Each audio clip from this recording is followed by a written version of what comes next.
ನಮಸ್ಕಾರ ಆತ್ಮೀಯ ವೀಕ್ಷಕರೇ. ಇವತ್ತಿನ ಈ ಒಂದು ಅದ್ಭುತವಾಗಿರುವಂತಹ ರೀಡಿಂಗಿಗೆ ನಿಮ್ಮೆಲ್ಲರಿಗೂ ಕೂಡ ಸ್ವಾಗತ. ಇವತ್ತಿನ ರೀಡಿಂಗಲ್ಲಿ ನೀವು ಇಷ್ಟಪಡ್ತಿರುವಂತಹ ವ್ಯಕ್ತಿಯ ಮನಸ್ಸಲ್ಲಿ ಪ್ರಸ್ತುತ ನಿಮಗೋಸ್ಕರ ಏನಿದೆ ಅವ್ರ ಮನಸ್ಸಲ್ಲಿ, ಹಾಗೆಯೇ ಅವರ ಯೋಚನೆಯಲ್ಲಿ ನಿಮ್ಮ ಬಗ್ಗೆ ಏನು ಯೋಚನೆನ ಮಾಡ್ತಾ ಇದ್ದಾರೆ, ಅವರ ಹೃದಯದ ಮಾತುಗಳು ಏನಿದೆ ಪ್ರತಿಯೊಂದು ಕೂಡ ಈ ಒಂದು ರೀಡಿಂಗಲ್ಲಿ ತಿಳ್ಕೊಳ್ಳೋಣ. ಇದೊಂದು ಜನರಲ್ ರೀಡಿಂಗ್ ಆಗಿರುತ್ತೆ. ನಿಮಗೆ ರೆಸೊನೇಟ್ ಆದರೆ ಮಾತ್ರ ರೀಡಿಂಗ್ನ ವಾಚ್ ಮಾಡೋದಕ್ಕೆ ಕಂಟಿನ್ಯೂ ಮಾಡ್ತೀರಾ. ಇಲ್ಲ ಅಂತ ಹೇಳಿದರೆ ನಿಮಗೆ ಸ್ಕ್ರೀನ್ ಮೇಲೆ ಕಾಣ್ತಿರುವಂತಹ ನಂಬರಿಗೆ ವಾಟ್ಸಪ್ ಮಾಡಿ ನಿಮ್ಮ ರೀಡಿಂಗ್ನ ಬುಕ್ ಮಾಡ್ಕೊಳ್ಬೋದು. ಹಾಗೆಯೇ ಮನಿ ಬೌಲ್ ರಿಚುವಲ್ನ ಬುಕ್ ಮಾಡ್ಕೊಳ್ಳೋದಕ್ಕೆ ಕೇವಲ ಇನ್ನು 3 ಡೇಸ್ ಮಾತ್ರ ಅವಕಾಶ ಇದೆ. ಮಿಸ್ ಮಾಡ್ಕೊಳ್ಬೇಡಿ ಯಾರು ಕೂಡ. ರಿಪೀಟಾಗಿ ನಿಮಗೆ ಇದು ಕೇಳಿಸ್ತಾ ಇದೆ, ರಿಪೀಟಾಗಿ ನಿಮಗೆ ಇದು ಎದುರಿಗೆ ಬರ್ತಾ ಇದೆ ಅಂತ ಹೇಳಿದ್ರೆ ಎಲ್ಲೋ ಒಂದು ಕಡೆ ನಿಮ್ಮ ಫೈನಾನ್ಷಿಯಲಿ ಬ್ಲಾಕೇಜಸ್ ಅಥವಾ ನಿಮ್ಮ ಫೈನಾನ್ಷಿಯಲಿ ಇರುವಂತಹ ಸಮಸ್ಯೆ ಮುಕ್ತಾಯಗೊಳ್ತಿದೆ ಅಂತ ಹೇಳಿ ಒಂದು ಅರ್ಥ ಆಗಿರುತ್ತೆ. ಓಕೆನಾ? ಸೊ ಈ ಒಂದು ರಿಚುವಲ್ ನಿಮಗೆ ತುಂಬಾ ಪವರ್ಫುಲ್ ಆಗಿರುತ್ತೆ. ಒಂದು ಪವರ್ಫುಲ್ ಆಗಿರುವಂಥ ಮಂತ್ರವನ್ನು ಕೂಡ ನೀವು ತಗೊಳ್ತೀರಾ, ಪಡ್ಕೊಳ್ತೀರಾ. ಆ್ಯಂಡ್ ಅದ್ರ ಜೊತೆಯಲ್ಲಿ ನಿಮ್ಮ ಮನಿ ಬ್ಲಾಕೇಜಸ್ ಹೀಲ್ ಆಗುವಂತಹ ಒಂದು ಹೀಲಿಂಗ್ ಸೆಷನ್ ಕೂಡ ಈ ಒಂದು ಮನಿ ಬೋಲ್ ರಿಚುವಲಲ್ಲಿ ನಡೀತಾ ಇದೆ. So miss ಮಾಡ್ಕೊಳ್ಬೇಡಿ. ಅದ್ಭುತವಾಗಿರುವಂತಹ ಈ ಒಂದು ಸೆಷನ್ಗೆ ಆದಷ್ಟು ಬೇಗ ಜಾಯಿನ್ ಆಗಿ. ಓಕೆನಾ? ಸೊ ಎಸ್, ಈ ಒಂದು ರೀಡಿಂಗ್ ಸ್ಟಾರ್ಟ್ ಮಾಡೋಣ.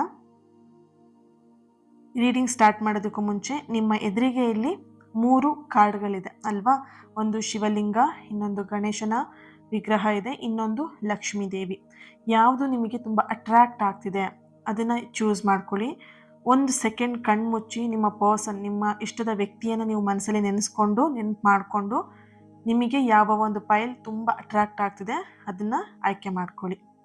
ಓಕೆ, ಬನ್ನಿ ತಡ ಮಾಡ್ದೇನೆ ರೀಡಿಂಗ್ ಸ್ಟಾರ್ಟ್ ಮಾಡೋಣ. ನೀವೆಲ್ಲರೂ ಕೂಡ ಈಗ ಕಾರ್ಡ್ಗಳನ್ನ ಚೂಸ್ ಮಾಡ್ಕೊಂಡಿದ್ದೀರಾ ಅಂತ ಹೇಳಿ ಭಾವಿಸ್ತೀನಿ. ಓಕೆ, ಯಾರು ಮೊದಲನೇದು ಶಿವಲಿಂಗವನ್ನು ಯಾರು ಆಯ್ಕೆ ಮಾಡ್ಕೊಂಡಿದ್ದೀರಾ, ನಿಮ್ಮ ವ್ಯಕ್ತಿಯ ಎನರ್ಜಿ ಈಗ ಕನೆಕ್ಟ್ ಮಾಡಿದಾಗ ಅವರ ಮನಸ್ಸಲ್ಲಿ ಪ್ರಸ್ತುತವಾಗಿರುವಂತಹ ಕರೆಂಟ್ ಎನರ್ಜಿಯಲ್ಲಿ ಒಂದು ಬಾಂಡಿಂಗ್ ಆಗಿರ್ಬೋದು ಅಥವಾ ಒಂದು ಸ್ಟೆಬಿಲಿಟಿ ಅನ್ನುವಂಥದ್ದು ಕಾಣಿಸ್ತಾ ಇದೆ. ಇತ್ತೀಚಿನ ದಿನದಲ್ಲಿ ಅವರು ನಿಮ್ಮನ್ನು ತುಂಬ ನೆಗ್ಲೆಕ್ಟ್ ಮಾಡ್ತಾ ಇದ್ರು, ನಿಮಗೆ ಸ್ವಲ್ಪ ಟೈಮೂ ಕೊಡ್ತಾ ಇರಲಿಲ್ಲ. ಬರೀ ಯಾವಾಗಲೂ ವರ್ಕ್ ಅಂತ, ಕೆಲಸ ಅಂತ ಹೇಳಿ ಯಾವಾಗಲೂ ಅವ್ರ ಕೆಲಸದಲ್ಲೇ ಬ್ಯುಸಿಯಾಗಿರ್ತಿದ್ರು. ಈಗ ನಿಮ್ಮ ಪರ್ಸನ್ ಅವರ ಕರೆಂಟ್ ಎನರ್ಜಿಲಿ ಹೇಗಿದೆ ಅಂತ ಹೇಳಿದ್ರೆ, ಇದರಲ್ಲಿ ನಿಮ್ಮನ್ನು ಮಿಸ್ ಮಾಡ್ಕೊಳ್ತಾ ಇದ್ದಾರೆ. ಅವರು ಕೆಲಸ ಮಾಡ್ತಾ ಇದ್ದಾರೆ, ಬಟ್ ನಿಮಗೇನು ಅನ್ನಿಸ್ತಾ ಇದೆ, ಅವ್ರು ದೂರ ಹೋಗ್ತಾ ಇದ್ದಾರೆ ಅಂತ ಹೇಳಿ. ಬಟ್ ಆದರೆ ಅವ್ರಿಗೆ ಇಲ್ಲಿ ಅನ್ನಿಸ್ತಾ ಇರೋವಂಥದ್ದು ಏನು ಅಂತ ಹೇಳಿದ್ರೆ, ನಿಮ್ಮನ್ನು ಮಿಸ್ ಮಾಡ್ಕೊಳ್ತಿರೋವಂತಹ ಎನರ್ಜಿ. ಹಾಗೆಯೇ ಇಲ್ಲಿ ಇಷ್ಟು ದಿನ ಅವ್ರು ನಿಮ್ಮ ಸಂಬಂಧದ ಬಗ್ಗೆ ಏನು ಗೊಂದಲದಲ್ಲೂ ಇದ್ದಿರಬಹುದು. ನಿಮ್ಮ ಪರ್ಸನ್ ಏನು ಗೊಂದಲದಲ್ಲಿ ಇದ್ದರೂ ಆ ಗೊಂದಲ ಎಲ್ಲವೂ ಕೂಡ ಇವಾಗ ಕ್ಲಿಯರ್ ಆಗ್ತಾ ಇರುವಂಥದ್ದು. ಈಗ ಅವರಿಗೊಂದು ಮಹತ್ವವಾಗಿರುವಂತಹ ಅರ್ಥ, ಪ್ರೀತಿಯ ಅರ್ಥ ಆಗಿರ್ಬೋದು, ನಿಮ್ಮ ಅರ್ಥ ಆಗಿರ್ಬೋದು, ಇವಾಗ ಅವರಿಗೆ ಗೊತ್ತಾಗ್ತಿದೆ. ಆ್ಯಂಡ್ ಇಲ್ಲಿ ಸಂಬಂಧದಲ್ಲಿ ಗೊಂದಲ ಇದ್ದರೂ ಕೂಡ ಅದನ್ನು ಅವರು ಅರ್ಥ ಮಾಡ್ಕೊಳ್ತಾ ಇದ್ದಾರೆ. ಏನು ಗೊಂದಲ ಇತ್ತು ಅಲ್ವಾ, ಆ ವಿಷಯದ ಬಗ್ಗೆ ಅವ್ರು ಇವಾಗ ಅರ್ಥ ಮಾಡ್ಕೊಳ್ತಿರೋಂತಹ ಒಂದು ಎನರ್ಜಿ ಇದೆ. ಅವರ ಮನಸ್ಸಲ್ಲಿ ನಿಮ್ಮ ಜೊತೆಗೆ ಒಂದು ಸುಂದರವಾಗಿರುವಂತಹ ಭವಿಷ್ಯವನ್ನು ಕಟ್ಕೊಳ್ಬೇಕು ಅನ್ನುವಂತಹ ಒಂದು ಆಸೆ ಅವರಿಗೆ ಇದೆ. ಇಲ್ಲಿ ಇನ್ನು ಅವರಿಗೆ ಫ್ಯೂಚರಲ್ಲಿ ನಿಮ್ಮ ಜೊತೆಗೆ ಇರಬೇಕು, ಮದುವೆ ಮಾಡ್ಕೊಳ್ಬೇಕು, ಈ ಥರದ ಒಂದು ಎನರ್ಜಿ ನಿಮ್ಮ ಪರ್ಸನ್ ಎನರ್ಜಿಲಿ ಬರ್ತಾ ಇದೆ. ನಿಮ್ಮ ನಡುವೆ ಇವಾಗ ಸಣ್ಣ ಪುಟ್ಟ ಭಿನ್ನಾಭಿಪ್ರಾಯಗಳು ಇರಬಹುದು. ಯಾಕೆ ಈ ಭಿನ್ನಾಭಿಪ್ರಾಯ ಅಂತ ಹೇಳಿದ್ರೆ, ಅವ್ರು ನಿಮಗೆ ಸರಿಯಾಗಿ ಟೈಮ್ ಕೊಡ್ತಾ ಇಲ್ಲ ಆ್ಯಂಡ್ ಅವ್ರು ನಿಮ್ಮನ್ನು ಎಲ್ಲೊಂದು ಕಡೆ ನೆಗ್ಲೆಕ್ಟ್ ಮಾಡ್ತಾ ಇದ್ದಾರೆ. ಈ ವಿಷಯದಲ್ಲಿ ನಿಮ್ಮಿಬ್ಬರ ಮಧ್ಯೆ ಭಿನ್ನಾಭಿಪ್ರಾಯ ಬಂದಿರಬಹುದು. ಆ ಭಿನ್ನಾಭಿಪ್ರಾಯಗಳಿದ್ರೂ ಕೂಡ ಅವೆಲ್ಲವೂ ಕೂಡ ಮರೆತು ಬಿಟ್ಟು ನಿಮ್ಮನ್ನು ಭೇಟಿ ಆಗಬೇಕು, ನಿಮ್ಮ ಕೈ ಹಿಡಿದು ಮತ್ತೆ ಮುಂದೆ ನಡೆಸಬೇಕು. ದಟ್ ಮೀನ್ಸ್ ಈ ಒಂದು ರಿಲೇಶನ್ಶಿಪ್ಪನ್ನು ಮುಂದೆ ನಡ್ಸ್ಕೊಂಡು ಹೋಗಬೇಕು ಅನ್ನುವಂತಹ ಒಂದು ಎನರ್ಜಿ ಅವರಲ್ಲಿ ಇದೆ. ಆ್ಯಂಡ್ ಅವರು ಈ ವಿಷಯದಲ್ಲೂ ಕೂಡ ಅವರು ತುಂಬಾ ಅರ್ಜೆಂಟನ್ನು ಮಾಡ್ತಾ ಇರುವಂಥದ್ದು.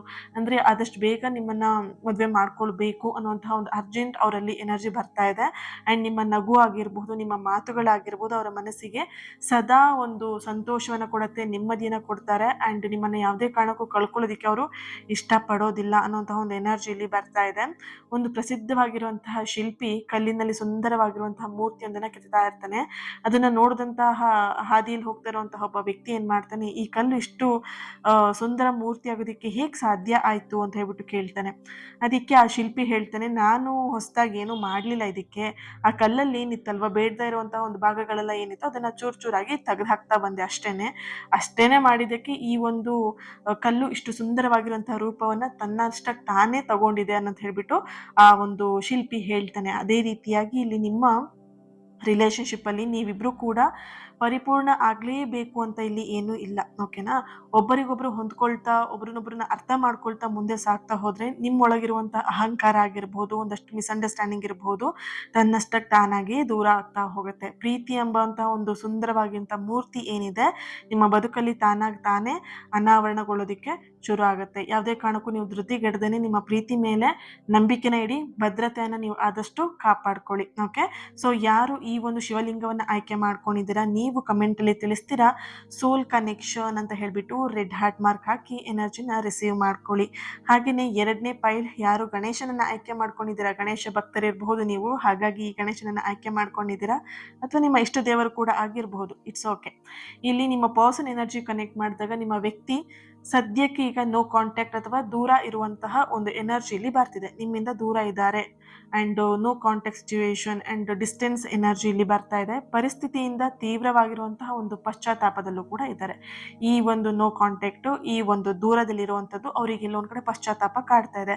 ಅವ್ರು ನಿಮ್ಮನ್ನು ತುಂಬ ಮಿಸ್ ಮಾಡ್ಕೊಳ್ತಿರುವಂತಹ ಒಂದು ಎನರ್ಜಿ ಇದೆ. ಅವರ ಎನರ್ಜಿ ಯಾವ ಥರ ಅಂತ ಹೇಳಿದ್ರೆ ನಿಮ್ಮ ಪ್ರೀತಿಯ ಆಳ ಅವರಿಗೆ ಈಗ ತಡವಾಗಿ ಅರ್ಥ ಆಗ್ತಾ ಇರುವಂಥದ್ದು. ಆ್ಯಂಡ್ ಅದಕ್ಕೂ ಮುಂಚೆ ಅವರು ಹೊರಗಡೆ ಅವರು ತುಂಬ ಬೇಜಾರಲ್ಲಿ ಇದ್ದೀನಿ ಅನ್ನೋ ಥರ ಎಲ್ಲೂ ಕೂಡ ತೋರಿಸ್ತಾ ಇಲ್ಲ.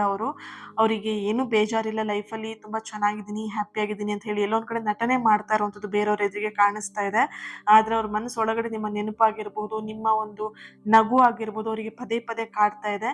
ನಿಮ್ಮ ಹಳೆಯ ಮೆಸೇಜಸ್ಗಳನ್ನ ನೋಡ್ತಾ ಇರೋದು ಆ್ಯಂಡ್ ನಿಮ್ಮ ಫೋಟೋಸ್ಗಳನ್ನ ನೋಡೋದು ಇದೊಂಥರ ಅವರಿಗೆ ಡೈಲಿ ರೊಟೀನ್ ಆಗ್ಬಿಟ್ಟಿದೆ ಅವ್ರ ಲೈಫಲ್ಲಿ. ಓಕೆನಾ? ಸೊ ಇವಾಗ ಹೇಗೆ ನೋ ಕಾಂಟ್ಯಾಕ್ಟ್ ನಡೀತಾ ಇದೆ, ನೋ ಕಾಂಟ್ಯಾಕ್ಟ್ ನಡೀತಾ ಇದ್ರೂ ಕೂಡ ಅವರಿಗೆ ನಿಮ್ಮ ಮೇಲಿರೋ ಪ್ರೀತಿ ಯಾವುದೇ ಕಾರಣಕ್ಕೂ ಕಡಿಮೆ ಆಗಿಲ್ಲ ಅನ್ನೋಂಥ ಒಂದು ಎನರ್ಜಿ ಇದೆ. ಪರಿಸ್ಥಿತಿಗಳು ಏನೇ ಇರಲಿ ಅವರು ಶೀಘ್ರದಲ್ಲೇ ಮತ್ತೆ ನಿಮ್ಮನ್ನು ಭೇಟಿ ಮಾಡ್ತಾರೆ, ನಿಮ್ಮ ಕಡೆಗೆ ಅವ್ರು ಹೆಜ್ಜೆ ಇಡ್ತಾರೆ ಅನ್ನೋಂತಹ ಒಂದು ಎನರ್ಜಿ ತುಂಬಾ ಸ್ಟ್ರಾಂಗ್ ಆಗಿ ಬರ್ತಿದೆ. ನೆಕ್ಸ್ಟ್ ಹುಣ್ಣಿಮೆ ಅನ್ನೋದ್ರೊಳಗಡೆ ಅವ್ರು ನಿಮಗೆ ಮೆಸೇಜ್ ಮಾಡ್ತಾರೆ, ಅವ್ರು ನಿಮ್ಮನ್ನು ಮತ್ತೆ ಕಾಂಟ್ಯಾಕ್ಟ್ ಮಾಡೋವಂತಹ ಒಂದು ಎನರ್ಜಿ ತುಂಬ ಸ್ಟ್ರಾಂಗ್ ಆಗಿ ಬರ್ತಿದೆ. ನಿಮ್ಮ ಜೊತೆಗೆ ಅವರು ಮನಸ್ಸು ಬಿಚ್ಚಿ ಮಾತಾಡ್ತಾರೆ. ಇಲ್ಲಿ ನಿಮ್ಮಿಬ್ಬರ ಮಧ್ಯೆ ಇರುವಂತಹ ಒಂದು ಪ್ರಾಬ್ಲಮ್ ಏನಂತ ಹೇಳಿದ್ರೆ ಮನಸ್ಸು ಬಿಚ್ಚಿ ಮಾತಾಡಲ್ಲ. ಅವ್ರು ಎಲ್ಲೋ ಒಂದು ಕಡೆ ತುಂಬ ಹೈಡ್ ಮಾಡ್ಕೊಳ್ತಾರೆ, ಮನಸ್ಸಲ್ಲಿರೋದನ್ನೆಲ್ಲ ಮುಚ್ಚಿಟ್ಕೊಳ್ತಾರೆ, ಹೈಡ್ ಮಾಡ್ಕೊಳ್ತಾರೆ. ದಟ್ ಮೀನ್ಸ್ ಅವ್ರಿಗೆ ಏನು ಹೇಳಬಾರ್ದು ಅನ್ನೋಂಥ ಉದ್ದೇಶ ಅಲ್ಲ, ಆದರೆ ಅವ್ರಿಗೆ ಆ ವ್ಯಕ್ತಪಡಿಸೋದಕ್ಕೆ ಅವ್ರಿಗೆ ಕಷ್ಟಪಡ್ತಾರೆ. ಸೊ ಅವ್ರಿಗೆ ಇವಾಗ ರಿಯಲೈಸೇಷನ್ ಆಗಿದೆ, ನಾನು ಮುಕ್ತವಾಗಿ ಹೇಳ್ಕೊಳ್ತಾ ಇರೋದಕ್ಕೆ ನನ್ನ ಪರ್ಸನ್ ನನಗೆ ದೂರ ಮಾಡ್ತಾ ಇದ್ದಾರೆ, ನನ್ನನ್ನು ದೂರ ಇಡ್ತಾ ಇದ್ದಾರೆ ಅನ್ನೋದು ಅವ್ರಿಗೆ ರಿಯಲೈಸೇಷನ್ ಆಗಿದೆ. ಸೊ ಹಾಗಾಗಿ ಅವರು ಮನಸ್ಸು ಬಿಚ್ಚಿ ನಿಮ್ಮ ಜೊತೆಗೆ ಮಾತಾಡುವಂತಹ ಒಂದು ತೀರ್ಮಾನವನ್ನು ಕೂಡ ಅವ್ರು ಇಲ್ಲಿ ತಗೊಳ್ತಾ ಇದ್ದಾರೆ. ಯಾವುದೇ ಕಾರಣಕ್ಕೂ ನೀವಿಲ್ಲಿ ಚಿಂತೆ ಮಾಡುವಂಥದ್ದು ಏನೂ ಇಲ್ಲ. ಕೆಲವೊಂದ್ಸಲ ಏನಾಗುತ್ತೆ ಅಂತ ಹೇಳಿದ್ರೆ ದೂರ ಇರೋದು ಕೂಡ ಅಥವಾ ಮೌನವಾಗಿರೋದು ಕೂಡ ಸಂಬಂಧದ ಒಂದು ನಿಜವಾದಂತಹ ಮೌಲ್ಯವನ್ನ ನೆನಪಿಸ್ಕೊಳ್ಳೋದಕ್ಕೆ, ಒಂದು ಮೌಲ್ಯವನ್ನು ಅರ್ಥ ಮಾಡ್ಕೊಳ್ಳೋದಕ್ಕೆ, ಸಂಬಂಧ ಇನ್ನು ಗಟ್ಟಿಯಾಗೋದಕ್ಕೆ ಬಂದಿರತ್ತೆ ಅಷ್ಟೇ ವಿನಃ ನಿಮ್ಮಿಬ್ಬರನ್ನು ಕೂಡ ದೂರ ಮಾಡಲೇಬೇಕು ಅಂತ ಉದ್ದೇಶ ಇಟ್ಕೊಂಡು ಈ ಪರಿಸ್ಥಿತಿಗಳು ಬಂದಿರೋದಿಲ್ಲ. ಓಕೆನಾ? ನಿಮ್ಮ ವ್ಯಕ್ತಿಗೆ ನಿಮ್ಮ ಬೆಲೆ ಏನಂತ ತಿಳಿಯೋದಕ್ಕೆ ಈ ಸಮಯ ಬೇಕಾಗಿತ್ತು. ಹಾಗಾಗಿ ಈ ಒಂದು ವಿಷಯ, ಈ ಒಂದು ಇನ್ಸಿಡೆಂಟ್ ನಿಮ್ಮ ಲವ್ ಲೈಫಲ್ಲಿ ನಡೆದಿದೆ. ಈ ತಾಳ್ಮೆ ಏನಿತ್ತು, ಈ ಒಂದು ಪರಿಸ್ಥಿತಿಯನ್ನು ನೀವು ಚೆನ್ನಾಗಿ ಹ್ಯಾಂಡಲ್ ಮಾಡಿದಿರಲ್ವಾ, ಈಗ ಲಾಸ್ಟ್ ಮೂಮೆಂಟಲ್ಲಿ ಇನ್ನೇನು ಎಲ್ಲ ಸರಿಯಾಗುತ್ತೆ ಅನ್ನೋ ಹಂತದಲ್ಲಿ ನೀವು ಹಿಂದೆ ಹೆಜ್ಜೆ ಇಡೋದು ಬೇಡ, ತಾಳ್ಮೆಯಿಂದ ಇರಿ. ನಿಮ್ಮ ಪ್ರೀತಿ ಮತ್ತಷ್ಟು ಗಟ್ಟಿಯಾಗುತ್ತೆ, ಚಿಂತೆ ಮಾಡಬೇಡಿ. ಈ ಒಂದು ಸೆಕೆಂಡ್ ಪೈಲ್ ಯಾರು ಗಣೇಶನನ್ನ ಆಯ್ಕೆ ಮಾಡ್ಕೊಂಡಿದ್ದೀರಾ ನೀವು ಕಮೆಂಟಲ್ಲಿ ತಿಳಿಸ್ತೀರಾ ಟ್ರೂ ಲವ್ ಅಂತ ಹೇಳ್ಬಿಟ್ಟು ರೆಡ್ ಹಾರ್ಟ್ ಮಾರ್ಕ್ ಹಾಕಿ ಎನರ್ಜಿನ ರಿಸೀವ್ ಮಾಡ್ಕೊಳ್ಳಿ. ಹಾಗೆಯೇ ಯಾರು ಲಕ್ಷ್ಮೀ ದೇವಿನ ಆಯ್ಕೆ ಮಾಡ್ಕೊಂಡಿದ್ದೀರಾ, ಲಕ್ಷ್ಮೀ ದೇವಿನ ಆಯ್ಕೆ ಮಾಡ್ಕೊಂಡಿದ್ದೀರಲ್ವಾ, ಸೊ ಇನ್ನೇನು ಬರ್ತಾ ಇರುವಂತಹ ಮನಿ ಬೌಲ್ ರಿಚುವಲಿಗೆ ತುಂಬ ಜನ ಜಾಯಿನ್ ಆಗಿರ್ಬೋದು, ನೀವು ಕೂಡ ಜಾಯಿನ್ ಆಗಿಲ್ಲ ಅಂತ ಹೇಳಿದ್ರೆ ಇರ್ಲಿ, ಜಾಯಿನ್ ಆಗಿ ಲಕ್ಷ್ಮಿನ ಬರ ಮಾಡ್ಕೊಳ್ಳಿ ನಿಮ್ಮ ಜೀವನಕ್ಕೆ. ಓಕೆ, ಎಸ್, ನೋಡೋಣ. ನಿಮ್ಮ ಪರ್ಸನ್ ಎನರ್ಜಿ ಕನೆಕ್ಟ್ ಮಾಡಿದಾಗ ನಿಮ್ಮ ವ್ಯಕ್ತಿಯ ಮನಸ್ಸಲ್ಲಿ ಒಂದು ಕುಟುಂಬದ ಎನರ್ಜಿ ಬರ್ತಿದೆ, ಫ್ಯಾಮಿಲಿ ಎನರ್ಜಿ ಬರ್ತಿದೆ.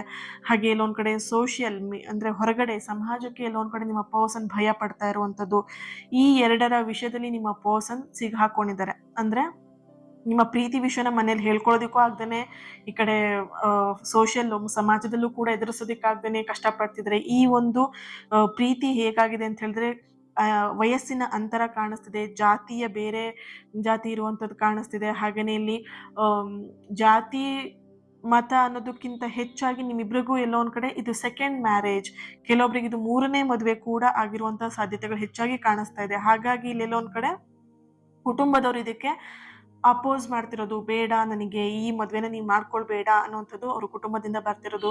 ನೀನು ಈ ಥರ ಮದುವೆ ಮಾಡ್ಕೊಳ್ತಾನೆ ಹೋದರೆ ನೀನು ಹೊರಗಡೆ ಜನ ನಿನ್ನ ಬಗ್ಗೆ ಏನು ಹೇಳ್ಬೋದು, ಕೆಟ್ಟದಾಗಿ ಹೇಳ್ತಾರೆ, ಇದನ್ನು ನೀನು ಮುಂದುವರಿಸ್ಬೇಡ, ಈ ಥರದ ವಿಷಯಗಳು ನಿಮ್ಮ ಪರ್ಸನ್ ಅವರ ಒಂದು ಲೈಫಲ್ಲಿ ನಡೀತಾ ಇದೆ. ಅವ್ರ ಜೀವನದಲ್ಲಿ ಕರೆಂಟ್ ಎನರ್ಜಿ ಈ ಥರ ಇದೆ.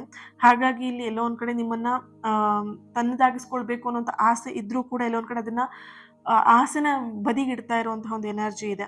ಆದರೆ ಅವರು ನಿಮ್ಮ ಪ್ರೀತಿಯನ್ನು ಯಾವುದೇ ಕಾರಣಕ್ಕೂ ಇದನ್ನು ತಾತ್ಕಾಲಿಕವಾಗಿ ನೋಡ್ತಾ ಇಲ್ಲ. ಇಲ್ಲಿ 3ನೇ ಮದುವೆನೇ ಆಗಿರ್ಬೋದು, 1ನೇ ಮದುವೆನೇ ಆಗಿರ್ಬೋದು, ಅಥವಾ 2ನೇ ಮದುವೆನೇ ಆಗಿರ್ಬೋದು, ಯಾವುದೇ ಮದುವೆ ಆಗಿರಬಹುದು ಅಥವಾ ಯಾವುದೇ ಪ್ರೀತಿ ಆಗಿರಬಹುದು. ಅವರಿಲ್ಲಿ ನಿಮ್ಮನ್ನ ಜಸ್ಟ್ ಟೈಮ್ ಪಾಸಿಗೋಸ್ಕರ, ಹೀಗೆ ಅವ್ರಿಗೆ ಯಾರೂ ಗತಿ ಇಲ್ಲ ಅಥವಾ ಅವ್ರಿಗೆ ಯಾರೂ ಇಲ್ಲ, ಅವರಿಗೆ ರಿಲೇಶನ್ಶಿಪ್ಪಲ್ಲಿ ಸಂಬಂಧಿಕರು ಯಾರೂ ಇಲ್ಲ ಅಂತ ಹೇಳಿ ನಿಮಗೆ ಅವರಿಲ್ಲ ನಿಮ್ಮ ಜೊತೆಯಾಗಿ. ಓಕೆನಾ? ಸೊ ನಿಜವಾದಂತಹ ಒಂದು ಭಾವನೆಯನ್ನು ನಿಮ್ಮ ಜೊತೆಗೆ ಹೊಂದಿರುವಂತಹ ಒಂದು ಎನರ್ಜಿ ಇದೆ. ಆ್ಯಂಡ್ ಇಲ್ಲಿ ಈ ಒಂದು ರಿಲೇಶನ್ಶಿಪ್ಪಿಗೆ ಅವರಿಗೊಂದು ಮನಸ್ಸಲ್ಲಿರುವಂಥದ್ದು ಏನು ಅಂತ ಹೇಳಿದ್ರೆ, ಈ ಸಮಾಜ, ಕುಟುಂಬದ ಒಂದು ಕಟ್ಟುಪಾಡುಗಳನ್ನೆಲ್ಲ ಹೊರ ತೆಗೆದು ಈ ಸಂಬಂಧಕ್ಕೆ ಒಂದು ಅಧಿಕೃತವಾಗಿರುವಂತಹ ಹೆಸರನ್ನ ಕೊಡಬೇಕು ಅಂತ ಇಲ್ಲಿ ನಿಮ್ಮ ಪರ್ಸನ್ ಎನರ್ಜಿಲಿ ಬರ್ತಾ ಇದೆ. ಆ್ಯಂಡ್ ಈ ಪ್ರೀತಿ ವಿಷಯದಲ್ಲಿ ನಿಮಗೆ ಅನ್ನಿಸ್ಬೋದು, ಈ ವ್ಯಕ್ತಿ ಎಲ್ಲ ಒಂದು ಕಡೆ ನಾಟಕ ಮಾಡ್ತಿರಬಹುದು, ಸುಮ್ಮನೆ ಫ್ಯಾಮಿಲಿ ಅಂತೆಲ್ಲ ಹೇಳ್ಬಿಟ್ಟು ನನ್ನನ್ನು ದೂರ ತಳ್ತಾ ಇದ್ದಾರೆ ಅಂತ ನಿಮಗೆ ಅನ್ನಿಸ್ತಾ ಇದೆ. ಬಟ್ ಇಲ್ಲಿ ಅರ್ಥ ಮಾಡ್ಕೊಳ್ಳಿ, ಅವ್ರ ಪರಿಸ್ಥಿತಿ ನಿಜವಾಗಿಯೂ ಅವರ ಪರಿಸ್ಥಿತಿಯಲ್ಲಿ ಅವರು ಈ ಕಷ್ಟದಲ್ಲಿ ಅವರು ಸಿಗಾಕೊಂಡಿದ್ದಾರೆ. ಹಾಗಾಗಿ ಅವ್ರು ಎಲ್ಲೊಂದು ಕಡೆ ಸ್ವಲ್ಪ ನಿಮ್ಮಿಂದ ದೂರ ಇರುವಂತಹ ಒಂದು ಕೆಲಸವನ್ನ ಮಾಡ್ತಿದ್ದಾರೆ. ಬಟ್ ಅವ್ರ ಮನಸ್ಸಿಂದ ಈ ಕೆಲಸವನ್ನ ಮಾಡ್ತಾ ಇಲ್ಲ. ಓಕೆನಾ? ಅವರ ಮನಸ್ಸಲ್ಲಿರುವಂತಹ ಎನರ್ಜಿ ನೋಡಿದಾಗ ಇಲ್ಲಿ ನಿಮ್ಮ ಬಗ್ಗೆ ಅಪಾರವಾಗಿರುವಂತಹ ಗೌರವವನ್ನ ಇಟ್ಕೊಂಡಿದ್ದಾರೆ. ಅದ್ರ ಜೊತೆಯಲ್ಲಿ ನಿಮ್ಮ ಸಂಸ್ಕಾರ ಆಗಿರಬಹುದು, ನಿಮ್ಮ ನಡವಳಿಕೆಗಳಾಗಿರಬಹುದು ಅವರಿಗೆ ತುಂಬಾನೇ ಇಷ್ಟ. ನೀವೊಂದು ನಿಮ್ಮ ಲೈಫಲ್ಲಿ ಏನೇನು ನಡೆದಿರಬಹುದು, ಬಟ್ ನಿಮ್ಮ ಸಂಸ್ಕಾರವನ್ನ ನೀವೆಲ್ಲೂ ಬಿಟ್ಕೊಟ್ಟಿಲ್ಲ, ನಿಮ್ಮ ತನವನ್ನ ನೀವೆಲ್ಲೂ ಬಿಟ್ಕೊಡ್ದೇನೆ ನೀವು ನಿಮ್ಮ ಜೀವನವನ್ನ ನೀವು ಸ್ವತಂತ್ರವಾಗಿ ಇಂಡಿಪೆಂಡೆಂಟ್ ಆಗಿ ನೀವು ಬದುಕ್ತಾ ಇದ್ದೀರಾ. ಇದು ಅವರಿಗೆ ತುಂಬಾನೇ ಇಷ್ಟ ಆಗಿದೆ. ಹಾಗೆ ಇಲ್ಲಿ ಸದ್ಯದ ಅವರ ಜೀವನದಲ್ಲಿ ಕೆಲವೊಂದಷ್ಟು ಜವಾಬ್ದಾರಿಗಳು, ಕುಟುಂಬದ ವಿಷಯಗಳು ಇರಬಹುದು, ಇದೆ ಅನ್ನುವಂತಹ ಎನರ್ಜಿ ಕೂಡ ಇದೆ. ಹಾಗಾಗಿ ಅವರು ಇಲ್ಲಿ ಏನ್ ಮಾಡ್ತಿದ್ದಾರೆ, ಸ್ವಲ್ಪ ನಿಮ್ಮಿಂದ ಅಂತರವನ್ನ ಕಾಪಾಡ್ಕೊಳ್ತಾ ಇದ್ದಾರೆ. ಓಕೆನಾ? ಅವರ ಅಂತಿಮ ಗುರಿ ಏನು ಅಂತ ಹೇಳಿದ್ರೆ, ನಿಮ್ಮ ಜೊತೆಗೆ ಒಂದು ಹೊಸ ಜೀವನವನ್ನ ಪ್ರಾರಂಭ ಮಾಡಲೇಬೇಕು. ಇದೊಂದೇ ಅವರಿಗಿರುವಂಥದ್ದು ಎನರ್ಜಿ. ಓಕೆನಾ? ಸೊ ಇಲ್ಲಿ ಅರ್ಥ ಮಾಡ್ಕೊಳ್ಳಿ, ನಿಮ್ಮಿಬ್ಬರ ರಿಲೇಶನ್ಶಿಪ್ ಹೇಗಿದೆ ಅಂತ ಹೇಳಿದ್ರೆ, ಒಂದು ಡಿವೈನ್ ಎನರ್ಜಿ. ನೀವಿಬ್ರು ಕೂಡ ಟೆಂಪಲಲ್ಲಿ ವಿಸಿಟ್ ಮಾಡಿ ಅಥವಾ ಟೆಂಪಲಲ್ಲಿ ನೀವಿಬ್ರು ಒಂದಾಗಿರುವಂಥದ್ದು, ಅಥವಾ ಯಾವುದೋ ಒಂದು ಪೂಜೆ ಕಾರ್ಯಗಳಲ್ಲಿ ಹೋದಾಗ ಅಥವಾ ಯಾವುದೋ ಒಂದು ಸ್ಪಿರಿಚುವಲ್ ವರ್ಕಿಗೆ ಹೋದಾಗ ಭೇಟಿಯಾಗಿ ಇಬ್ಬರು ಕೂಡ ಒಂದಾಗಿರುವಂಥದ್ದು.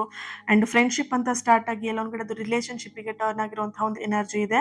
ಅದಕ್ಕೆ ಇಲ್ಲಿ ನಿಮ್ಮ ಪ್ರೀತಿಗೆ ಒಂದು ದೈವಿಕವಾಗಿರುವಂತಹ ಆಶೀರ್ವಾದ ಕೂಡ, ಡಿವೈನ್ ಎನರ್ಜಿ ಕೂಡ, ನಿಮಗೆ ಡಿವೈನ್ ಬ್ಲೆಸ್ಸಿಂಗ್ಸ್ ಕೂಡ ಇರುವಂಥದ್ದು. ಹಾಗೆ ಈ ಪ್ರೀತಿಯಲ್ಲಿ ಡಿವೈನ್ ಟೈಮಿಂಗ್ ಕೂಡ ಕೆಲಸ ಮಾಡ್ತಾ ಇದೆ. ಯಾವುದೇ ಕಾರಣಕ್ಕೂ ನೀವು ಇಲ್ಲಿ ಇದು ಇಲ್ಲಿಗೆ ಮುಗಿದೋಯ್ತು ಸಂಬಂಧ ಅನ್ನೋಂಥದ್ದು ಹೇಳ್ಬಿಡಿ. ಈ ವ್ಯಕ್ತಿ ನೀವು ಭೇಟಿ ಮಾಡಿದ್ದೀರಾ ಅಂತ ಹೇಳಿದ್ರೆ ಒಂದು ಕಾರಣ, ಪವರ್ಫುಲ್ ಆಗಿರುವಂತಹ, ಅತ್ಯದ್ಭುತವಾಗಿರುವಂತಹ ಒಂದು ಕಾರಣ ಖಂಡಿತ ಇದೆ. ಸಾಮಾನ್ಯವಾಗಿ ಯಾರನ್ನು ಬೇರೆ ಯಾರ್ಯಾರನ್ನೂ ಹೀಗೆ ಭೇಟಿ ಮಾಡೋದಕ್ಕೆ ಸಾಧ್ಯ ಇಲ್ಲ. ಈ ವ್ಯಕ್ತಿ ನಿಮಗೆ ಸಿಕ್ಕಿದ್ದಾರೆ, ಈ ವ್ಯಕ್ತಿ ನಿಮಗೆ ಪ್ರೀತಿ ಕೊಟ್ಟಿದ್ದಾರೆ ಅಂತ ಹೇಳಿದ್ರೆ ಅದಕ್ಕೊಂದು ಕಾರಣ ಇದೆ. ಒಂದು ಸೋಲ್ ಕನೆಕ್ಷನ್ ಅನ್ನುವಂಥದ್ದು ಕಾಣಿಸ್ತಿದೆ ಇಲ್ಲಿ. ಓಕೆ? ಸೊ ಇನ್ನೊಂದು ಎನರ್ಜಿ ಇಲ್ಲಿ ಬರ್ತಾ ಇರುವಂಥದ್ದು ಏನು ಅಂತ ಹೇಳಿದ್ರೆ, ಅವರು ಇವಾಗ ಕುಟುಂಬದ ವಿಷಯದಲ್ಲಿ ಅವ್ರು ಏನು ಪ್ರಾಬ್ಲಮ್ ನಡೀತಿದೆ ಅದನ್ನ ಅವ್ರು ಇಲ್ಲಿ ಫೇಸ್ ಮಾಡೋದ್ರ ಜೊತೆಯಲ್ಲೇನೆ ಅವ್ರ ಫ್ಯಾಮಿಲಿಗಳನ್ನ ಒಪ್ಪಿಸ್ತಾ ಇರುವಂತಹ ಒಂದು ಎನರ್ಜಿ ಕೂಡ ಇಲ್ಲಿ ಬರ್ತಾ ಇದೆ. ಹಾಗಾಗಿ ಇಲ್ಲಿ ಏನೋ ಸ್ವಲ್ಪ ತಡ ಆಗ್ತಿರ್ಬೋದು, ಬಟ್ ಟ್ರಸ್ಟ್, ನಂಬಿಕೆ ಇಡಿ. ಓಕೆ? ನಿಜವಾಗಿರುವಂತಹ ಪ್ರೀತಿ ಅಡೆತಡೆಗಳನ್ನು ನೋಡಿ ಹೆದರೋದಿಲ್ಲ. ಅರ್ಥ ಮಾಡ್ಕೊಳ್ಳಿ. ಪರಿಸ್ಥಿತಿಗಳು ಕಷ್ಟಕರವಾಗಿದ್ದಾಗ ಮಾತ್ರ ಅಲ್ಲಿ ಕಷ್ಟ ಆಗಿದೆ ಅಂತ ಅರ್ಥ ಮಾಡ್ಕೊಂಡು ದಾರಿನ ಬದಲಿಸ್ಬೇಕೇ ವಿನಃ ಗುರಿಗಳನ್ನಲ್ಲ. ಇಲ್ಲಿ ನಿಮ್ಮಿಬ್ರು ಗುರಿ ಏನು? ಅಂತಿಮವಾಗಿ ನೀವಿಬ್ರು ಜೊತೆಯಾಗಿರ್ಬೇಕು. ನೀವಿಲ್ಲಿ ಏನ್ ಮಾಡ್ತಿದ್ದೀರಾ, ಪರಿಸ್ಥಿತಿಗೆ ತಕ್ಕಂತೆ ನೋಡ್ಕೊಂಡು, ಬೇಡ ನಿನ್ನಷ್ಟಕ್ಕೆ ನೀನು ಮನೇಲಿ ಹೇಳ್ದಂಗೆ ಮದುವೆ ಮಾಡ್ಕೊಂಬಿಡು, ನನ್ನಷ್ಟಕ್ಕೆ ನಾನು ಒಂಟಿಯಾಗಿ ಇದ್ಬಿಡ್ತೀನಿ ಅಂತ ನೀವು ಇಲ್ಲಿ ಮಾತು ಹೇಳ್ತಾ ಇದ್ದೀರಾ. ಇಲ್ಲಿ ಅರ್ಥ ಮಾಡ್ಕೊಳ್ಳಿ, ಪರಿಸ್ಥಿತಿ ಕಷ್ಟವಾಗಿದ್ದಾಗ ದಾರಿನ ಬದಲಿಸ್ಬೇಕೇ ವಿನಃ ನಿಮ್ಮ ಗುರಿನಲ್ಲ. ಅರ್ಥ ಮಾಡ್ಕೊಳ್ಳಿ. ಓಕೆನಾ? ನಿಮ್ಮಿಬ್ಬರ ಪ್ರೀತಿ ಒಂದು ನದಿ ಇರತ್ತಲ್ವ, ಹೇಗೆ ಹರ್ಕೊಂಡು ಹೋಗ್ತಾ ಇರುತ್ತೆ, ಪವಿತ್ರವಾಗಿರುವಂತಹ ನದಿ ಹೇಗಿರುತ್ತೆ ಅದೇ ರೀತಿಯಾಗಿ ನಿಮ್ಮ ಪ್ರೀತಿ ಪವಿತ್ರವಾಗಿದೆ. ಎಲ್ಲ ಅಡೆತಡೆಗಳನ್ನ ದಾಟಿ ನೀವು ಒಂದಾಗೋದಂತೂ ನಿಶ್ಚಿತ ಆಗಿದೆ. ಇಲ್ಲಿ ಆ ದೇವರ ನಿಶ್ಚಿತ, ಇಲ್ಲಿ ನೀವು ನಿಶ್ಚಿತ ಮಾಡ್ಕೊಂಡಿದ್ದಲ್ಲ ಈ ರಿಲೇಶನ್ಶಿಪ್ ಅನ್ನುವಂಥದ್ದು. ಆ ದೇವರು ನಿಮ್ಮಿಬ್ಬರನ್ನ ಒಂದು ಮಾಡಿರುವಂಥದ್ದು. ಇಲ್ಲಿ ಡಿವೈನ್ ಎನರ್ಜಿ ತುಂಬಾನೇ ಸ್ಟ್ರಾಂಗ್ ಆಗಿ ಬರ್ತಿರೋದ್ರಿಂದ ನೀವ್ ಅನ್ಕೊಂಡಿದ್ರ ನಾವಿಬ್ರು ಒಂದಾಗ್ಬಿಟ್ವಿ ಅಂತ ಹೇಳ್ಬಿಟ್ಟು, ಇಲ್ಲಿ ನಾವಿಬ್ರು ಒಂದಾದ್ವಿ ಅಂತಲ್ಲ, ನಿಮ್ಮಿಬ್ರನ್ನ ಒಂದು ಮಾಡ್ಬೇಕಾಗಿರುವಂಥದ್ದು ಆ ದೇವರ ಇಚ್ಛೆ ಆಗಿರೋದ್ರಿಂದ ನೀವು ಈ ವ್ಯಕ್ತಿ ನಿಮ್ಮ ಜೀವನಕ್ಕೆ ಬಂದಿರುವಂಥದ್ದು. ಓಕೆನಾ?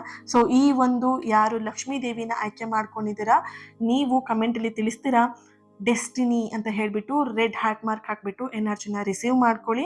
ಹಾಗೆ ಈ ಒಂದು ರೀಡಿಂಗಿಗೆ ಲೈಕ್ ಮಾಡಿ, ಶೇರ್ ಮಾಡಿ, ಚಾನಲ್ನ ಸಬ್ಸ್ಕ್ರೈಬ್ ಮಾಡಿಕೊಂಡು ನನ್ನ ಜೊತೆಗೆ ಕನೆಕ್ಟ್ ಆಗಿ ಇನ್ನಷ್ಟು ಪಾಸಿಟಿವ್ ರೀಡಿಂಗ್ನ ನಿಮ್ಮೆದುರಿಗೆ ತರೋದಕ್ಕೆ ಇದು ಅನುಕೂಲ ಆಗಿರುತ್ತೆ. ಓಕೆ? ಹಾಗೆ ಇವತ್ತಿನ ದಿನ ಯಾರು ಬರ್ತ್ಡೇ ಆ್ಯನಿವರ್ಸರಿನ ಸೆಲೆಬ್ರೇಟ್ ಮಾಡ್ಕೊಳ್ತಿದ್ದೀರಾ, ನಿಮ್ಗೆಲ್ಲರಿಗೂ ಕೂಡ ಒಳ್ಳೇದಾಗಲಿ, ನಿಮ್ಮ ಆಸೆ ಕನಸುಗಳು ಎಲ್ಲವೂ ಕೂಡ ಆದಷ್ಟು ಬೇಗ ನೆರವೇರಲಿ ಅಂತ ಹೇಳಿ ಬ್ಲೆಸ್ ಮಾಡ್ತಾ, ಹೀಲ್ ಮಾಡ್ತಾ ಇನ್ನೊಂದು ರೀಡಿಂಗಲ್ಲಿ ನಾನು ಸಿಗ್ತೀನಿ. ಅಲ್ಲಿವರೆಗೆ take care and God bless you all. ನಿಮ್ಮ ಪ್ರೀತಿ ನಿಮ್ಮ ಒಂದು ಸಪೋರ್ಟ್ ಹೀಗೆ ಇರಲಿ ಅಂತ ಹೇಳಿ ಕೇಳ್ತಾ ಇನ್ನೊಂದು ರೀಡಿಂಗಲ್ಲಿ ನಾನು ಸಿಗ್ತೀನಿ. ಅದಕ್ಕೂ ಮುಂಚೆನೇ ಕ್ಲಾಸಿಗೆ ಜಾಯ್ನ್ ಆಗೋದಕ್ಕೆ ಇನ್ನೊಂದು 3 ಡೇಸ್ ಮಾತ್ರ ನಿಮಗೆ ಅವಕಾಶ ಇರುತ್ತೆ. ಮಿಸ್ ಮಾಡ್ಕೊಳ್ದೇನೆ ಬೇಗ ನಿಮ್ಮ ಸೀಟ್ನ ಬುಕ್ ಮಾಡ್ಕೊಳ್ಳಿ. ಆ್ಯಂಡ್ ಪವರ್ಫುಲ್ ಆಗಿರೋಂಥ ಸೆಷನ್ ಆ್ಯಂಡ್ ಅಬಂಡೆನ್ಸ್ನ ಪ್ರಾಸ್ಪರಿಟಿನ ಸ್ಟಾರ್ಟ್ ಮಾಡಿ. ನೀವು ಈ ವರ್ಷದಿಂದ ಸ್ಟಾರ್ಟ್ ಮಾಡಿ ನಿಮ್ಮ ಜೀವನಕ್ಕೆ ಅದನ್ನೆಲ್ಲ ಪಡ್ಕೊಳ್ಳೋದಕ್ಕೆ. ಓಕೆನಾ? ಇಷ್ಟು ವರ್ಷ ನೀವು ಫೈನಾನ್ಷಿಯಲಿ ಏನು ಪ್ರಾಬ್ಲಮ್ನ ಪಡ್ಕೊಂಡು ಬಂದಿದ್ದೀರಾ, ಇವಾಗ ನಿಮಗೆ ಆ ಫೈನಾನ್ಷಿಯಲಿ ಪ್ರಾಬ್ಲಮ್ ಎಲ್ಲ ಕ್ಲಿಯರ್ ಆಗಿ ಒಂದು ಅದೃಷ್ಟದ ಬಾಗಿಲು ಓಪನ್ ಆಗೋದಕ್ಕೆ ಈ ರಿಚುವಲ್ ನಿಮಗೆ ಇರಬಹುದು. ಮಿಸ್ ಮಾಡ್ಕೊಳ್ದೇನೆ ಜಾಯ್ನ್ ಆಗಿ. Thank you. God bless you all.